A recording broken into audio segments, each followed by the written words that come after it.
Hi guys, उम्मीद करता हूँ आप सब खैरियत से होंगे और आपने मेरे चैनल को सब्सक्राइब कर लिया होगा। नहीं किया अगर सब्सक्राइब तो मेरे चैनल को सब्सक्राइब करें और मेरे वीडियो अगर अच्छी लगे तो उसको लाइक भी कर दिया करें। आज मैं हूँ एक स्टूडेंट के साथ और उससे हम तमाम क्वेश्चन जो भी किसी भी स्टूडेंट के माइंड में होते हैं कि अगर इमिग्रेशन पे मुझसे क्या सवाल पूछे जाएंगे और लंदन में जॉब की सिचुएशन क्या है यूके में, और उसके अलावा स्टडी के हवाले से जो मुश्किलात हैं वो तमाम क्वेश्चन हम उससे पूछेंगे। और ये मेरे साथ मौजूद हैं। ये मेरे दोस्त भी हैं और इनका नाम है वकास अकरम। तो इनसे हम क्वेश्चन करते हैं आज सारे के सारे कि भाई एक स्टूडेंट को क्या क्या इश्यूज़ हैं और किन किन चीज़ों की हमने तैयारी करके आनी है पाकिस्तान से। तो सबसे पहले तो हम बात करते हैं इमिग्रेशन क्वेश्चंस की। तो अवकाश भाई, क्या आप बताएंगे कि आपसे इमिग्रेशन पे आपने क्या देखा कि आप यूके में इंटर होते वक्त, क्योंकि स्टूडेंट के माइंड में होता है कि पता नहीं कौन कौन से क्वेश्चन पूछे जाएंगे और बैंक स्टेटमेंट और बहुत सारी चीज़ें होती हैं। तो आपसे जब आप यूके में इंटर हुए, लंदन एयरपोर्ट पे आप जब उतरे हैं, तो आपसे क्या क्या क्वेश्चन पूछे गए? और नहीं, इतना टफ तो कुछ भी नहीं होता। मेरा तो जब मैं पहुंचा हूँ बड़ा इजीली मैं इमिग्रेशन से उन्होंने स्टैंप लगा के मुझे बाहर भेज दिया था। मुझसे पहले एक स्टूडेंट थे, वो ज़रा कंफ्यूज हो रहे थे। उनको काफ़ी देर लगी है, इवन के उन्होंने डॉक्यूमेंट्स हाथ में निकाल के पकड़े हुए थे, उनको दिखा रहे थे बार बार। तो उसको देख के मैं भी पजल हो रहा था, क्योंकि अभी पीछे मैं क्यू में खड़ा था। तो मैं सोच रहा था मेरे पास तो डॉक्यूमेंट्स हैं नहीं है, अभी मेरे लगेज में थे। मैं उससे देख के परेशान हुआ हूँ थोड़ा। मैंने मोबाइल में या ईमेल में जो कुछ डॉक्यूमेंट्स थे निकाल लिए। मैंने कहा मे बी मुझे भी पूछें वो।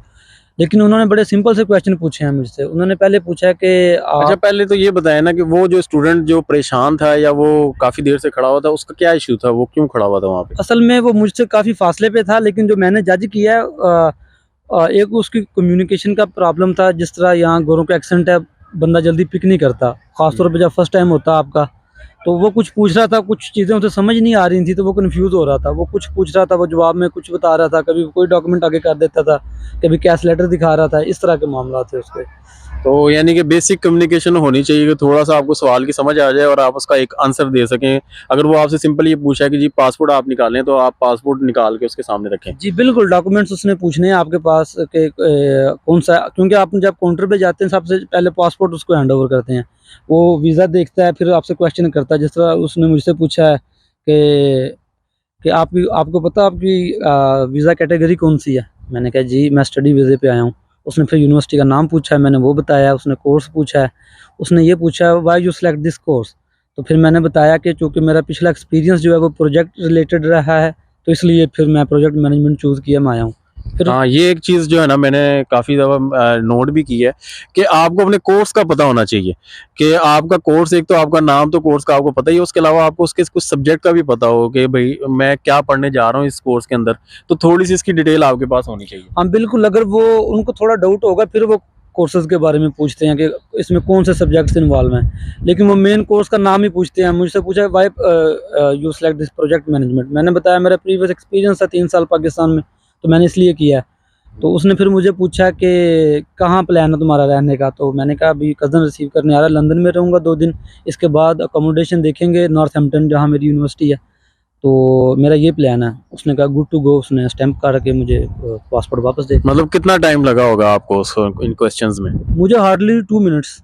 2 मिनट्स। और वो जो स्टूडेंट वहाँ पे खड़ा था वो उसके बाद भी वहीं पे था कि वो भी उन्होंने फ्री कर दिया था? वो तकरीबन उतनी देर ही, क्योंकि वो क्लियर हुआ है फिर मैं गया हूँ। अच्छा, और अच्छा। मैं माइंड में सोच रहा था कि मैंने उस काउंटर पे नहीं जाना। वो जो इमिग्रेशन ऑफिसर है बड़ा स्ट्रिक्ट लग रहा था मुझे, तो मैं देख के परेशान हो रहा था कि बाकी काउंटर्स पे जाऊँगा, पर अनफॉर्चुनेटली मैं उसी पे गया। वो क्लियर हुआ है फिर मैं गया हूँ। यानी कि तो वो कुछ इश्यूज के बावजूद भी उन्होंने उसको क्लियर कर दिया, इतना ज्यादा इशू नहीं है। तो वो जिसा कहा जाता है जी, बैंक स्टेटमेंट मांग लेते हैं, आइल्स टेस्ट मांग लेते हैं और डिफरेंट चीजें, तो कोई ऐसा कोई डॉक्यूमेंट आपसे मांगा जिसमें आपको इशू हो कि भाई ये डॉक्यूमेंट तो मैं कहाँ से पेश करूँ इनके सामने? और नहीं, ऐसा कुछ भी नहीं माँगा। इवन कि उन्होंने नाम यूनिवर्सिटी का भी प्रूफ़ माँगा है, ना कोई ईमेल दिखाने को कहा है, ना कैश लेटर दिखाने को कहा है, कुछ भी नहीं कहा। जस्ट सिंपल क्वेश्चनिंग की है, 3-4 क्वेश्चन किए हैं, then he said good to go. अच्छा, बाकी वैसे ये है कि मुझसे तो कैश लेटर वगैरह मांगा था, आपका कोई जो है ना ये है कि आपसे कैश वगैरह भी नहीं मांगा, मतलब उन्होंने सिर्फ 2-3 क्वेश्चन किया, उनको लगा जेन्युइन बंदा है, उसके बाद उन्होंने आपको जाने दिया। चलें ठीक है, जी। ये तो हो गई इमिग्रेशन के क्वेश्चंस के हवाले से, तो उम्मीद है आपको काफ़ी चीज़ों की समझ आ गई होगी। अब हम दूसरी एक और चीज़ है कि जी लंदन में क्योंकि ये लंदन में आए हैं वकास भाई, तो इनसे हम लंदन के हवाले से सवाल करेंगे। तो जॉब अपॉर्चुनिटीज़ कैसी हैं, स्टूडेंट के लिए क्या इश्यूज़ हैं यहाँ पे? तो सबसे पहले तो वकास भाई, कोई जॉब मिली है आपको?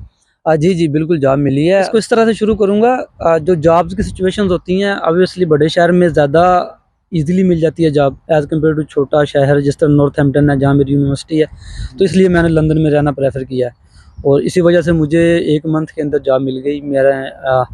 चूँकि मैं चाइना में रहा हूँ, चाइनीज़ लैंग्वेज बोल लेता हूँ, सुन सकता हूँ, मतलब समझ लेता हूँ। तो एक चाइनीज़ से मिला था मैं, इंटरेक्शन हुआ उससे, तो मैंने उससे कहा कि I am just looking for job Chinese में। तो उसने कहा कि वो बल्कि खुश हुआ एक बार कि देखो एक इंग्लैंड में लड़का चाइनीज़ बोल रहा है, तो चाइनीज़ लग भी नहीं रहा। तो मैंने उसे बताया कि इस तरह मैं शंघाई में पढ़ा हूँ, तो सारे मामला उसे बताए हैं, तो वो बड़ा खुश हुआ। उसने मुझे साथ ही कह दिया ठीक है आप आ जाएँ, और अल्लाह का शुक्र है मैं 80-90 पाउंड एक दिन में कमा लेता हूँ। हाँ, माशाल्लाह। लेकिन इसमें एक एक चीज़ है जो समझने वाली चीज़ है कि जो हम कहते हैं ना कि कोई ना कोई स्किल आपके पास हो तो वो काम आ जाती है।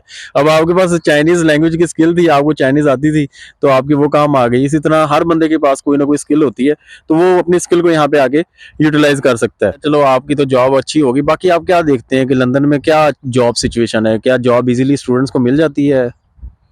मिल जाती है, मैं ये नहीं कहता कि नहीं मिलती, ये मिल जाती है, लेकिन ये जो वर्ड है ईज़िली या थोड़ा हार्डली, ये हर बंदे के लक पे भी डिपेंड कर रहा होता है और उसकी मेहनत पे भी कर रहा होता है, वो कितना बाहर जाके जॉब सर्च करता है। जॉब हंटिंग के लिए यहाँ पे यही चलता है कि आपने बाहर निकलना होता है। बाहर जाएँगे, डिफरेंट रेस्टोरेंट्स है देसी लोगों के या किसी के भी, वहाँ पे जाएँ, उनसे जाके कहें कि मुझे जॉब चाहिए, तो वो जॉब मिल जाती है आपको, कहीं न कहीं मिल जाती है। 2-3 हफ़्ते आप अगर जाएँगे ना, ये नहीं कि आप पहले दिन जाएँगे, 1 हफ़्ता जाएँगे मिल जाए। कुछ lucky peoples they get at their first day, but I don't think so. आपको 2 से 3 वीक लग जाते हैं जॉब ढूँढते में। मतलब जॉब के हवाले से हर बंदे का एक डिफरेंट एक्सपीरियंस है। कोई कहता है जी मैं ऑनलाइन अप्लाई करता हूँ इंडीड पे, फिर हैरी.com है और भी बहुत सारी वेबसाइट हैं। तो वो कोई उस कहता है कि ऑनलाइन अप्लाई करने से जल्दी मिल जाती है, कोई कहता है जाके आप हर शॉप टू शॉप विजिट करें तो ज़्यादा जल्दी मिल जाती है। बाकी सीधी सी बात है, अगर आपने कोई मेन ब्रांड में जॉब करनी है लाइक मैकडॉनल्ड्स में, KFC में या और कोई लिडल में, पिज़्ज़ा है, पिज़्ज़ा हट डोमिनोज है। में, तो आपको ऑनलाइन अप्लाई करना पड़ेगा क्योंकि वो तो सीधा आपको कहते हैं जी ऑनलाइन अप्लाई करें और जाके। लेकिन इवन यहाँ पे मैं एक बात ऐड करना चाहूँगा, जो वहाँ पे मैनेजर होता है उसको थोड़ी-सी अथॉरिटी होती है। वो जिस तरह राइडर्स की जॉब होती हैं या फ्रंट हाउस या बैक हाउस किचन की जॉब्स होती हैं, वो कर लेते हैं। अगर मैनेजर्स को वाक़ई ही बंदा इमरजेंसी बेसिस पे चाहिए होता है, अगर आप जाएँगे वो आपको कह देगा ठीक है आप कर लें। उसको इतनी अथॉरिटी होती है, क्योंकि मेरा जो एक दोस्त है यहाँ पे लंदन में ही, वो डोमिनोज़ पे गया था, राइडर उनको चाहिए था, वो गया था, उसकी हायरिंग हो गई ऐसे ही। बाकी मैंने इनको डॉक्यूमेंट्स में भी मैंने आपको बताया था कि जो यहाँ पे लेके आने हैं उसमें आपके पास सीवीज की कॉपीज भी होनी चाहिए कि आप जिस भी जगह जाएं कम से कम एक सीवी अपनी ड्रॉप करके आएँ। यहाँ पे प्रिंट जो है ना बड़ा महंगा पड़ता है, तो आपके पास कम से कम ना और डॉक्यूमेंट की कॉपियाँ कराने की जरूरत नहीं है, सारे के सारे यहाँ पे डिजिटल डॉक्यूमेंट ही चलते हैं। लेकिन आपके पास सीवीज जो होनी चाहिए, जो आप कहीं भी जाते हैं, कहीं भी विजिट करते हैं किसी भी शॉप पे, तो आप वहाँ पे ड्रॉप कर सकें। अब इसमें जॉब के हवाले से क्योंकि मुझे भी काफ़ी कॉल्स आई होती हैं कि जनाब जॉब की क्या सिचुएशन है, तो जॉब का जिस तरह वकास भाई ने बताया ये एक डिफरेंट सिचुएशन है, हर बंदे की अपनी सूरत हाल है और किसी को बहुत लकी है, किसी को बहुत जल्दी जॉब मिल गई है, किसी ने बहुत ज़्यादा टाइम लगा के जॉब मिली है। लेकिन बहरहाल ये है कि मैंने देखा है कि मैक्सिमम लोगों को जॉब मिल ही जाती है, हाँ जी। बहुत मुश्किल है कि किसी को जॉब ना मिले। बिल्कुल नहीं, ऐसा कोई भी नहीं है, जिसको जॉब नहीं मिलेगी वो सर्वाइव नहीं कर पाएगा। वो किसी को 1 माह में मिल जाती है, किसी को 1 हफ्ते में, किसी को 2 महीने में। जॉब हर एक को मिल जाती है, ये नहीं कि नहीं मिलती है। हाँ, उतना ईज़िली नहीं मिलती जितना पहले मिलती थी। ये जो ओवरऑल क्राइसिस चल रहा है, सिर्फ यूके में ही नहीं, पूरी दुनिया में क्राइसिस चल रहा है। ठीक है। तो जॉब के हवाले से बात हो गई, तो बाकी स्टडी मैनेज करना कैसा है यहाँ पे? इस स्टडी इजीली मैनेज हो रही है आपकी जॉब के साथ साथ? क्या स्टडी को कोई इश्यूज तो नहीं हो रहे? आपकी अटेंडेंस वगैरह, और आप यूनिवर्सिटी भी आपकी नॉर्थहैम्पटन में है, तो जाना आना आसान है? हाँ जी, ये थोड़ा-सा एक ट्रिकी है, क्योंकि ये अल्लाह का शुक्र मैं करूँगा इस यहाँ पे कि मेरी सिर्फ 1 दिन क्लास है फिज़िकल।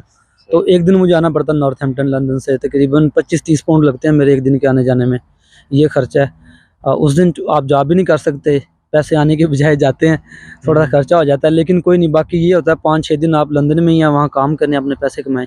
और अटेंडेंस के मामला मैं तो सभी को यही कहूँगा, अटेंडेंस यहाँ पे बहुत ज़रूरी है। अटेंडेंस को अपना मैक्सिमम रखें या फुल रखें, क्योंकि उसी की बेसिस पे ही जाके अगर यूनिवर्सिटी आपको ग्रीन सिग्नल देती है, फिर ही आपका PSW जो 2 साल का है वो आपको मिलेगा। सही। अच्छा, इसके अलावा एक और बड़ा एक कॉमन क्वेश्चन है और ज़्यादातर स्टूडेंट्स को हार्डशिप भी फेस करनी पड़ती है उसके हवाले से, कि अकोमोडेशन का एक बड़ा प्रॉब्लम है। तो लंदन में तो जिस तरह हमने देखा बहुत ज़्यादा ही प्रॉब्लम है बाकी शहरों के हिसाब से। तो अकोमोडेशन आपको कैसे अकोमोडेशन मिल गई थी इजीली, और किस तरह आपने ढूंढी अकोमोडेशन? जी, मैंने अकोमोडेशन पाकिस्तान में ही ढूँढ ली थी। मेरे कज़न थे लंदन में, लेकिन मैंने उन किसी से हेल्प नहीं ली। मैंने बेसिकली फ़ेसबुक पे मार्केट प्लेस पे मैंने देखा, 2 बंदों से कॉन्टैक्ट किया, दोनों ने मुझे ऑफ़र कर दिया था 350 पाउंड पर मंथ के हिसाब से। तो मैं दोनों जगहों पे गया, एक ज़रा गंदा था, एक साफ़ था, मैं साफ़ वाले को मैंने चूज़ कर लिया। तो मैं तो यही सजेस्ट करूँगा कि अकोमोडेशन चूज़ किए बगैर यहाँ पे ना आएँ, बहुत डिफ़िकल्टीज़ होती हैं, मैंने लोगों को देखा। तो क्या आपने पेमेंट भी पाकिस्तान से ही कर दी थी? नहीं, उन्होंने मुझे कहा भी नहीं है। इवन कि वो खुद कह रहे थे कि अगर हम आपसे मांगेंगे, आप समझेंगे कहीं ये हमसे स्कैम ना कर दे। तो उन्होंने नहीं मांगे, अगर मांगते भी तो मैं ना देता। उन्होंने कहा कि भाई जैसे ही मैं पहुंचूंगा मैं आपको दे दूंगा। या अगर वो ज़्यादा इंसिस्ट करते हैं तो आप अपना कोई दोस्त आपका लाजमी इधर होगा, कोई ना कोई, किसी से फेवर ले लें कि वो उसको जाके फिजिकल मिल भी ले, जगह भी देख ले और पैसे भी दे दे उन्हें। तो ये चीज़ मैं लाज़मी जो है ना बताना चाह रहा था अपने व्यूअर्स को, कि आपने पेमेंट पाकिस्तान से कभी भी नहीं करनी। मतलब आप फेसबुक मार्केट प्लेस से आप ढूँढते हैं कोई अकोमोडेशन, या कहीं भी किसी भी वेबसाइट से आप ढूँढते हैं, लेकिन आपने पेमेंट पाकिस्तान से करके नहीं आनी, क्योंकि बहुत दफ़ा यहाँ पे फ्रॉड बहुत ज़्यादा होते हैं अकोमोडेशन के हवाले से। आपने पेमेंट यहीं पे आके करनी है, या ऐसा हो सकता है कि आपका कोई यहाँ पे दोस्त है, रिलेटिव है, तो आप उसे कह दें वो विज़िट कर ले और वो देख के आपके लिए कमरा बुक कर ले, तो वो पेमेंट कर सकता है। लेकिन अगर आप वहाँ से पेमेंट करेंगे तो चांसेस हैं कि आपके साथ कोई मिसहैप हो जाए, या यहाँ पे आए तो आपको वो जो है ना वो अपॉर्चुनिटी ना मिले जो आप वहाँ से सोच के आ रहे हैं। तो इस हवाले से जो है ना अपना ख्याल करना है, किसी फ्रॉड में नहीं आना, क्योंकि आते साथ ही अगर आपके साथ फ्रॉड हो गया तो आप और मज़ीद परेशान हो जाएंगे। यहाँ पे थोड़ा सा सर्वाइव करने के लिए स्टार्टिंग जो है ना थोड़ी सी मुश्किल होती है, तो स्टार्टिंग एक अच्छी होनी चाहिए। अच्छा, उसके हवाले से खाने पीने का फिर क्या हिसाब किताब है? खाना वगैरह मैनेज कर लेते हैं, बाहर से खा रहे हैं कि घर में खुद ही बना रहे हैं? नहीं, फ़ॉर्चुनेटली मैं खाना वगैरह बना लेता हूँ और घर में करता हूँ सब कुछ। तो घर में एक तो हेल्दी आप खाते हैं, बाहर से आपने वही फ्राइड ऐसा ही कुछ खाएँगे। घर में तो मैंने बजट निकाला अपना, तकरीबन 200 पाउंड मेरे 1 महीने के लगे हैं, और मैंने बहुत अच्छा देसी खाना, जिसमें कि 80 पाउंड का सिर्फ मैं मटन लेके आया था, उसके साथ मैंने खाया है। तो घर में खाएँ, मैं सभी को यही सजेस्ट करूँगा। वो 1-2 घंटे लगते हैं, आप बना के रख लें अपने लिए, 2-3 दिन निकल जाते हैं। मतलब आप कहना चाह रहे हैं थोड़ी कुकिंग लाजमी सीख के आए, हाँ। या थोड़ा बहुत आपको बनाना लाजमी आना चाहिए, ताकि, क्योंकि मेरा केस थोड़ा सा डिफरेंट है इनसे, और नज़र भी आ रहा है, मैं पहली वीडियो से आपको नज़र आ रहा हूँ काफ़ी वीक हो गए, और ये माशाल्लाह हेल्दी होते जा रहे हैं, क्योंकि ये घर का खाना खा रहे हैं, और मैं जो है ना ज़्यादातर बाहर से या घर से दोनों मिक्स करके, कभी घर का खा लिया और कभी बाहर से खा लिया। तो क्योंकि मैं कुकिंग इतनी ज़्यादा नहीं करता, तो ये माशाल्लाह कुकिंग अच्छी कर लेते हैं, तो ये घर पे बना रहे हैं। हाँ जी, बेसिक कुकिंग आपको आनी चाहिए। बेसिक तकरीबन सभी कर लेते हैं, वो इतना मुश्किल कुछ नहीं होता। मेन रोटी का मसला होता है यहाँ पे, वो बाहर से मिल जाती है, पीटा ब्रेड मिल जाती है, रोटी थोड़ी एक्सपेंसिव मिलती है। आप आटा ले आएँ, गूँध लें, इतना मुश्किल नहीं होता। माइंड में आ रहा होता है बहुत टफ काम है। अगर हमारी माएँ बहनें कर लेती हैं तो हम भी कर सकते हैं। It's not a big deal. मैं जो यूज़ करता हूँ, एक 3 से 4 पाउंड का जो है ना पराठों का पैकेट आता है, 20 के पराठे होते हैं उसमें, और उनको थोड़ा सा बस जो है ना ला के, वो बने हुए होते हैं, बस उनको थोड़ा सा तलना होता है, तो उसके बाद वो तैयार हो जाते हैं। तो उम्मीद है कि वकास भाई ने जो भी सवालों के जवाब दिए आपको उससे काफ़ी हेल्प मिली होगी। तो वकास भाई आपका बहुत शुक्रिया, आपने बड़े अच्छे तरीके से एक्सप्लेन किया। जज़ाकल्लाह, जज़ाकल्लाह। तो स्टूडेंट्स, उम्मीद है कि आपके ज़्यादातर क्वेश्चंस जो है ना इसमें कवर कर लिए होंगे मैंने वीडियो में, लेकिन अगर आपको लगता है कि आप किसी भी हवाले से पूछना चाहते हैं, और कोई भी क्वेश्चन आपके रहते हैं माइंड में, या आपको लगता है कि मुझे इस चीज़ के बारे में मज़ीद क्लियरिटी चाहिए, तो आप कमेंट सेक्शन में आ सकते हैं और कमेंट करके मुझे लाजमी बताएं, और मेरे चैनल को सब्सक्राइब कर लें अगर ये